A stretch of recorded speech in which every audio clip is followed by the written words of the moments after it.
चड्ढा साहब। अरे मिस्टर बनर्जी, आप प्लीज बैठिए। मैं यहाँ बैठने के लिए नहीं आया हूँ चड्ढा साहब। मैं पिछले 10 सालों से आपकी फार्मेसी से जड़ी बूटियां, दवाइयां, भस्म आदि खरीदता रहा हूँ, लेकिन 10 सालों में पहली बार आज मेरे साथ इतना बड़ा धोखा हुआ है। धोखा? ये आप क्या कर रहे हैं मिस्टर बनर्जी? तो फिर ये क्या है? ये वही कुरियर वाला लिफाफा है जो कमलाकांत ने मुझे भिजवाया था। मिस्टर बनर्जी, ये तो वही स्वर्ण भस्म है जो आपके ऑर्डर पर मैंने आपको भिजवाई थी। मैंने स्वर्ण भस्म मंगवाया था, स्वर्ण भस्म के नाम पर मिलावट नहीं। मिलावट?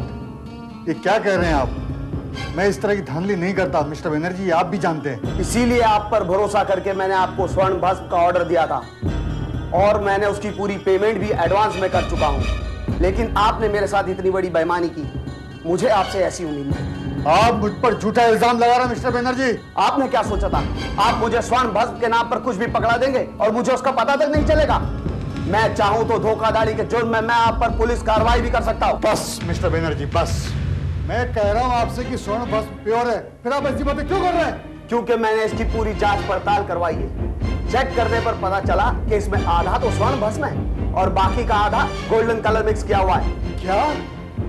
मैं अभी आपके सामने इसकी पूछताछ करवाता हूं। Yes sir. सेवक राम, कमलाकांत जी को अंदर भेजो। जी सर। मिस्टर बनर्जी, लगता है आपको कुछ गलत फहमी हो गई है। गलत फहमी नहीं, सबूत आपके सामने है। यही coming sir. Please come. Sir आपने मुझे बुलाया? कमलाकांत जी, मैंने आपकी निगरानी में स्वर्ण भस्म रखने को दी थी ना? जी हाँ सर, और आप ही के कहने पर मैंने उसे मिस्टर बनर्जी के नाम पर कोरियर कर दिया था सर। लेकिन मिस्टर बनर्जी का कहना है कि जो स्वर्ण भस्म उन्हें भेजी गई थी उसमें मिलावट है। ये कैसे हो सकता है सर? सर आपने मुझे स्वर्ण भस्म के पैकेट जैसे दिए थे, मैंने उन्हें एज इट इज कोरियर कर दिया था सर। तो फिर क्या मैं झूठ बोल रहा हूँ? एक मिनट मिस्टर बनर्जी, एक मिनट। कमलाकांत जी, आज तक मेरे पास ऐसी शिकायत नहीं आई है। आप मेरा यकीन कीजिए सर, मैंने स्वर्ण भस्म को लिफाफे में पैक करके सेवक राम को कोरियर करने के लिए दे दिया था सर। सेवक राम!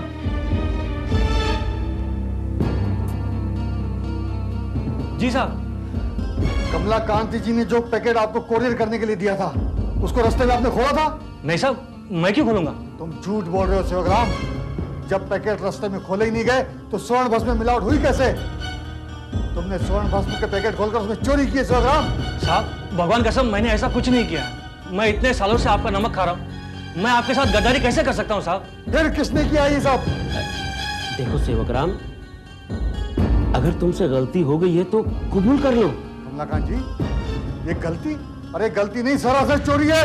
मेरा वही मतलब है सर। देखो सेवक राम, अगर तुमने चोरी की है तो मान लो। सब कैसी बात करते हैं साहब आप? मैं गरीब जरूर हूँ लेकिन चोर नहीं हूँ। फिर ये चोरी की किसने? साहब वो कमलाकांत जी स्टोर रूम का दरवाजा बंद करके।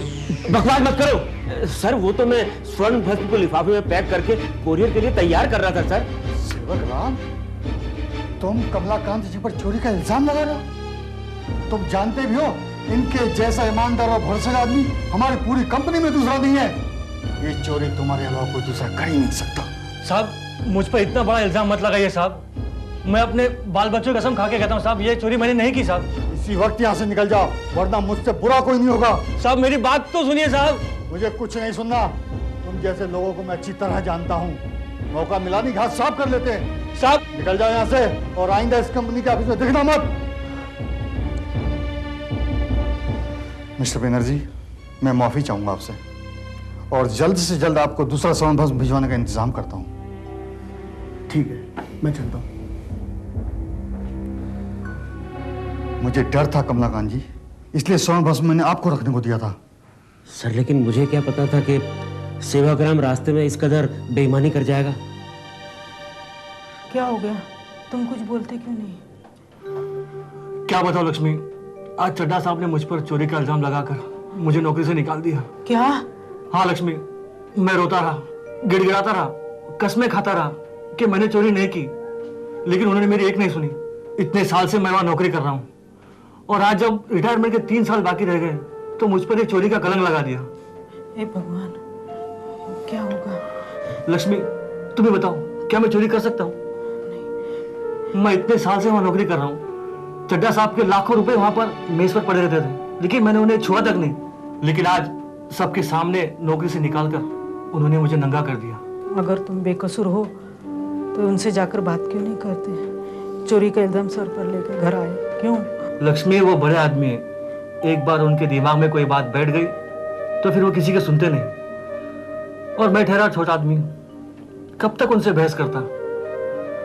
लक्ष्मी, इस दुनिया में गरीब होना बहुत बड़ा गुनाह है। सेवक राम, अरे कमलकांत जी, आइए आइए। कमलकांत जी, आप ही बताइए, आज जो चड्ढा साहब ने मेरे साथ में किया, क्या वो ठीक था? क्या क्या आपको भी लगता है कि चोरी मैंने की है? नहीं सेवक राम, मैं जानता हूं कि ये चोरी तुमने नहीं की है। फिर मुझे ये सजा क्यों मिली? और उस वक्त आपने भी मेरी सफाई में कुछ नहीं बोला। 3 साल बाकी रह गए थे रिटायरमेंट को और उसका ये सिला मिला मुझे। देखो सेवक राम, इस कदर परेशान मत हो। मालिक लोगों के खिलाफ कौन खड़ा हो सकता है, ये तो तुम अच्छी तरह से जानते हो। लक्ष्मी, ये कमलकांत जी। नमस्ते। ये तो हमेशा आपकी बात करते रहते, आपकी सच्चाई और ईमानदारी की मिसाल देते। ये तो आपको भगवान मानते हैं। भगवान? नहीं नहीं, ऐसा मत कहिए, मैं इस लायक नहीं हूं। विश्वास और भरोसे की बात है साहब, जिसे ये भगवान मानते। आज उस भगवान को मैंने भी साक्षात देख लिया। सेवक राम, ये कुछ रुपए हैं, इन्हें रख लो। और हाँ, और जरूरत पड़े तो मुझे याद करना। अच्छा, मैं चलता हूं। नमस्ते। नमस्ते साहब। नमस्ते।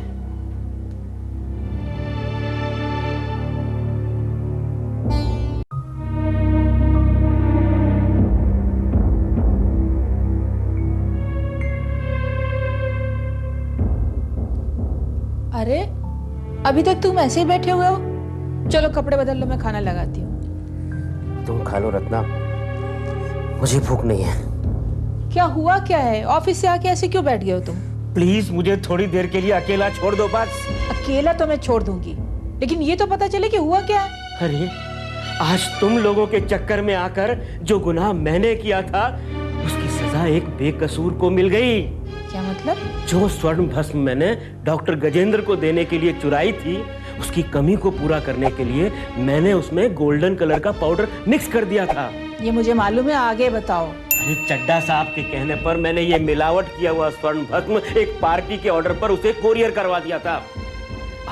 आज वो पार्टी ऑफिस में आकर चड्ढा साहब से झगड़ा करने लगी कि उसे मिलावट किया हुआ स्वर्ण भस्म मिला है। पूछताछ करने पर चड्ढा साहब का शक हमारी फार्मेसी के नौकर सेवक राम पर गया और उन्होंने उस बेचारे गरीब को मेरे ही सामने नौकरी से निकाल दिया। तो क्या हो गया? अब अगर चड्ढा साहब को शक है कि नौकर ने स्वर्ण भस्म चुराई है, उसी ने मिलावट की है, तो इसमें तुम क्या कर सकते हो? रत्ना, ये तुम भी अच्छी तरह से जानती हो और मैं भी कि ये सब किसने किया है। अरे मेरी आंखों के सामने मेरे गुनाह की सजा एक बेकसूर को दे दी गई। तब से लेकर अब तक मेरी अंतरात्मा मुझे कचोट रही है। मैं एक पल के लिए भी चैन से नहीं बैठ पा रहा हूं रत्ना, एक पल के लिए भी। ऐसा लग रहा है कि मेरा दिमाग फट जाएगा। बेकार का टेंशन लेना तुम्हारी आदत बन गई है। अरे, तुम इस चीज को टेंशन लेना कह रही हो? किसी ने तुम्हारे ऊपर उंगली तो नहीं उठाई ना? सवाल उंगली उठाने का नहीं है रत्ना। अरे चड्ढा साहब ने मुझ पर इतना भरोसा किया कि मेरे किए की सजा किसी दूसरे को दे दी। इस बात ने मेरा सुख चैन छीन लिया है। अरे मैं अपनी ही नजरों में गिर गया हूँ। अपनी नजर में तो इंसान गिरता पड़ता रहता ही है। उसे कोशिश ये करनी चाहिए कि दूसरे की नजर में ना गिरे। नहीं रत्ना, अरे मुझसे सरासर गुनाह हुआ है और इस गुनाह की सजा किसी दूसरे को नहीं, मुझे मिलनी चाहिए थी, मुझे। ठीक है, तो फिर जाके बता दो चड्ढा साहब को कि उन्होंने तुम्हारे ऊपर जो भरोसा किया वो गलत है। तुम भरोसे के लायक हो ही नहीं। तुम बेईमान हो, तुम चोर हो। ये सब कहने की हिम्मत है तुमने? यही तो समझ में नहीं आ रहा रत्ना कि मैं क्या करूं। तो फिर चुप होकर के बैठो। अगर तुमने सच बोल दिया तो एक दिन भी नहीं टिकोगे तुम वहां। नौकरी तो जाएगी ही जाएगी, साथ में बदनामी होगी सो अलग। किसी को भी मुंह दिखाने लायक नहीं रहोगे तुम। समझे कुछ? मेरी तो कुछ समझ में नहीं आ रहा है। मैं सिर्फ इतना जानता हूं कि मेरी अंतरात्मा मुझे बार बार कचोट रही है। अपनी आत्मा पे इतना जोर देते क्यों हो? सच बोलने से कोई इनाम नहीं मिलने वाला है तुमको। एक पैसा नहीं मिलेगा, पुलिस के हवाले कर दिए जाओगे तुम। सोच लो कि तुम्हें क्या बोलना है। सच बोलने से अगर तुम्हारी आत्मा को शांति मिलती है तो बोल दो सच और पहन लो हथकड़ियां, वरना जाके कपड़े बदल लो, मैं खाना लगा रही हूं।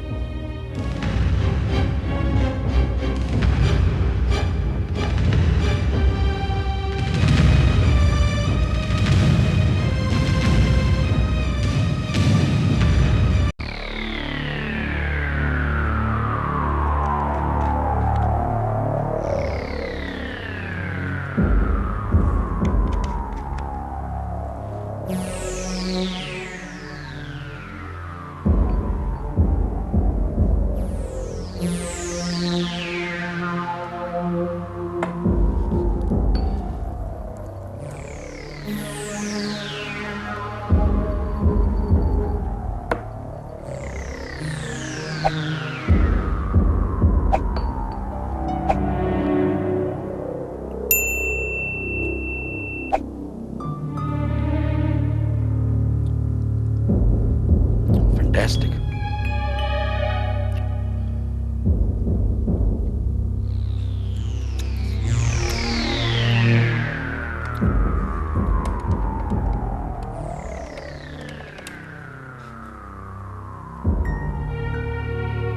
हाँ, नमस्कार भटनागर साहब।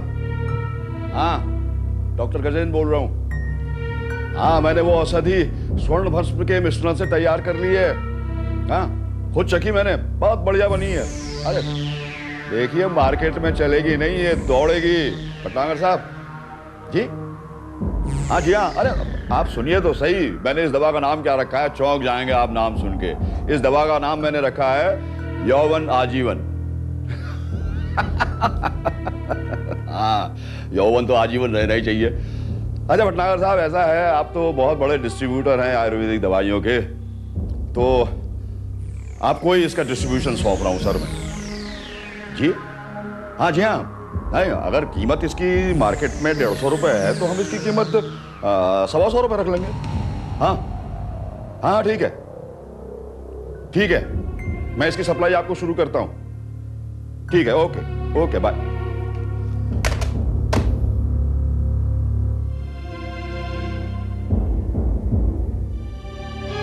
बाबूजी, ये क्या आपने डॉक्टर की प्रैक्टिस छोड़कर बिजनेस कैसे शुरू कर दिया? आदमी को हमेशा अपनी हैसियत से ऊपर उठने के तरीके खोजने चाहिए, समझी? लेकिन आपकी प्रैक्टिस तो ठीक चल रही थी ना? तो दवा बनाकर बेचने में क्या नुकसान है? नहीं बाबूजी, आपने आज से पहले बिजनेस नहीं किया, इसीलिए मैं पूछ रही थी। अरे तो अब शुरू कर रहा हूँ। लेकिन बाबूजी, शुरुआत से ही घाटे की बात। जो दवाई बाजार में 150 रुपए की बिकती है, उसे आप 125 रुपए में बेचने की बात कर रहे हैं। ये घाटा, ये नुकसान कैसे सहेंगे आप? तेरी समझ में ये बात नहीं आने वाली है, तू इसमें अपनी अकल मत लगा। लेकिन मुझे बताइए तो सही बाबूजी, मुझे लग रहा है इस बिजनेस के चक्कर में आप अपना भारी नुकसान कर लेंगे।